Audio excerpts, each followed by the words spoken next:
Unlocking you. Hello, and welcome back to Celebrating National Heart Month. Today I'm going to talk about interval training. So my other two talks during this month were about setting up an aerobic base with some basic parameters. And another talk was about working out in the gym and what you can do to vary your activities following the same guidelines. But today, everybody loves to talk about HIIT training, H-I-I-T. So that's high intensity interval training. What does this mean? Sometimes when people think about high intensity, I have to go all out till I'm just dying and on the floor. No, high intensity is relative, okay? If somebody's been sedentary, walking a little bit faster than, say, walking in the grocery store, that would be high intensity for them. So you understand what I'm saying? And I'm going to go back to the same concept I always talk about. Orthopedic issues take precedence over every activity and goal, period. So when you're deciding on what to do, you have to take into account what's going on with my joint health and my soft tissue health, okay? The fascia is a connective web through the whole body, and I'll talk about that in another talk, but just understand that this is important dictator as to what you're going to do, when, how much, and how often. Okay, so for interval training, taking that into consideration, aerobic base and general body movement mechanics need to be in order before you start doing this type of interval training. Now, the parameters of interval training. Sometimes people think I've got to go 2 minutes all out and I can only have 1 minute of rest and that's it for it to count. And I'm saying no, that's not true. You can set up whatever ratio of rest to hard work you want. So for beginners, I usually say, let me give an example on the exercise bicycle. Somebody warms up at level 1 for 5 minutes, and then their first interval will be for 30 seconds at, say, level 4. Then they go back to level 1 for 2 minutes. Then they do 30 seconds at level 4 again, and they go back to level 1 for 2 minutes. And they go back and forth for, say, maybe 5 rounds, and then they cool off for 5 to 7 minutes. Maybe as they get a little bit more acclimated to this, they do 6 or 7 of these back and forth high and low interval rounds, okay? And then eventually cool off, I would say a good 5 to 7 minutes. And I say that because with interval training, it can be kind of intense, and you just want to make sure the heart is returning to a normal pace, and the vessels that were once dilated for this really intense exercise are kind of coming back to where they started. Okay, very important for heart health and not letting blood pool in the legs, because the legs have another pump. The muscles are pumping blood back up to the heart, and if you suddenly stop from all this really quickly, you might get lightheaded and some other things that are not so great. I do want to mention that, okay? So again, just to recap, you get to decide what activity you're doing, and I always recommend beginners start with a steady state exercise, whether it's walking and jogging, something on the elliptical, something on the stair climber, or something on the bike, just so that you can get used to this idea of doing something at an easy pace and then a harder pace, and then back and forth and back and forth.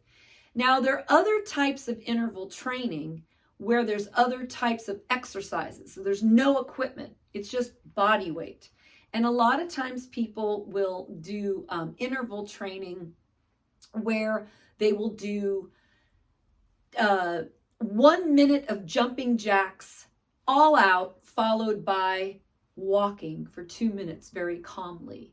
And then they'll do another 1 minute of another type of jumping exercise or full body movement for, say, a minute, and then they'll walk around in a circle or somewhere for 2 minutes and cool down. So interval training doesn't have to be on a piece of equipment or large muscle groups like jogging outside or swimming. It can be with like body weight exercise or even with weights. That's you again, you can choose the intervals you want to make. whether it's, again, a 1 minute of really intense exercise followed by 3 minutes of recovery and back and forth.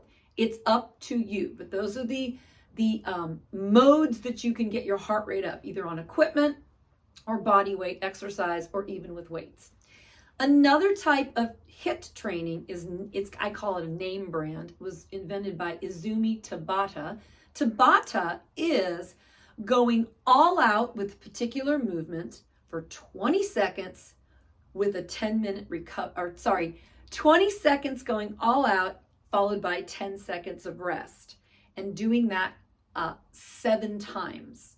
So that equals, I think 4 minutes is what they said. So 4-minute routine doing back and forth and back and forth. 20 seconds all out and then 10 seconds of recovery. I would not recommend that for beginners. Again, I'm always going to go back to the orthopedic. Got to make sure those joints and connective tissue are primero for that type of intense workout, because the Tabata workout is advertised as a 4-minute all-out exercise. Again, I wouldn't recommend that for beginners. You've got to have an aerobic base set up to make that actually not just be productive, but feel good. I don't want anybody finishing their workout feeling like they're going to throw up. Or some people have diarrhea after too intense. It's a terrible thing. And I don't mean to gross anyone out, but these things happen when somebody is working out too hard for their poor little body. The other type of interval training that I came across was called EMOM, E-M-O-M. No, it's not a mom that's emailed to you. That's my silly humor. EMOM is every minute on the minute. What that means is you start a new exercise at the top of every minute. So you have to say how many repetitions of a particular exercise you want to do. So you say, I have to complete 40 jumping jacks within a minute. And if I complete 40 jumping jacks before the minute is up, I use the remainder of the minute to rest. Again, I suggest light moving and not complete stop, because you don't want that blood pooling in the legs and the heart to wonder, hey, where's all the blood? The heart has less blood when you come to a complete stop because the legs are not pumping the blood back up to the heart. So I always recommend a light march or even just side to side movement. So you would pick, if you want a 30-minute workout, you pick 30 exercises. You could have jumping jacks or lunge jumps where you get in a lunge and then jump up and then land with the other leg in front.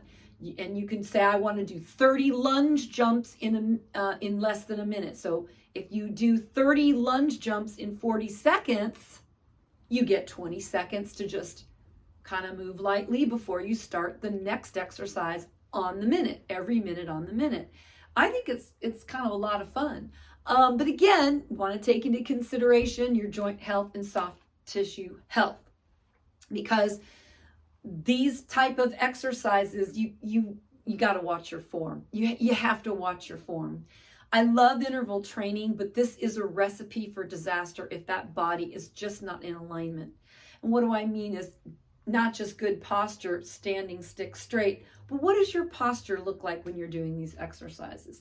So I invite you to take a look on my website, michelebond.com. Check out, there's a button there to sign up for my free webinar, and I talk about the foundation principles for my service, the kinesiogram, which is a head-to-toe body analysis, body movement analysis.